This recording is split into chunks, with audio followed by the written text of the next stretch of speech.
March 26, 2026. Narito ang atin mga SOCMED viral updates. Mula sa Facebook page ng Balita Ngayon. Si VP Sara mismo ang maglabas ng ebidensya sa impeachment laban sa kanya.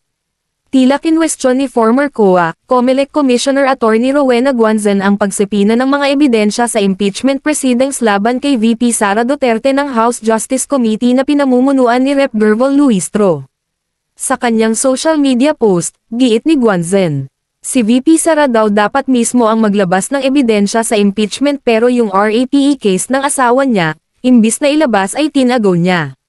Weird. Narito ang pahayag ni VP Sara sa kanyang Facebook page na Inday Sara Duterte. Pahayag, March 25, 2026.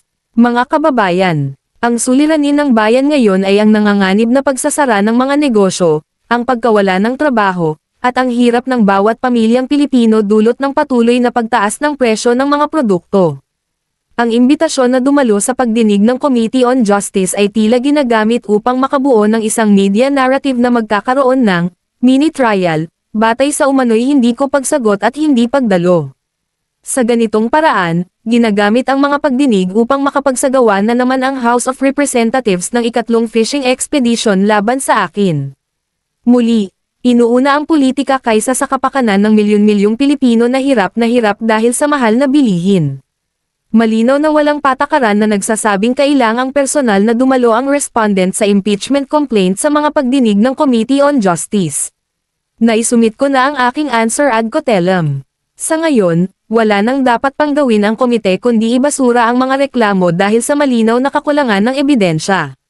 Samantala, mas pipiliin kong ilaan ang aking oras sa pagtulong sa mga Pilipino, lalo na sa pagbibigay ng paalala, diretso sa mga komunidad, upang maibsan ang hirap sa gastusin ng mga pamilyang higit na nangangailangan.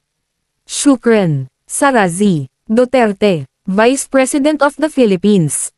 At yan ang atin SOCMED viral post update for today. Huwag kalimutan mag-subscribe, i-click ang notification bell for more updates at suportahan po ang atin Facebook page. Maraming salamat sa lahat ng nag-subscribe indeed, magandang buhay sa lahat, adios.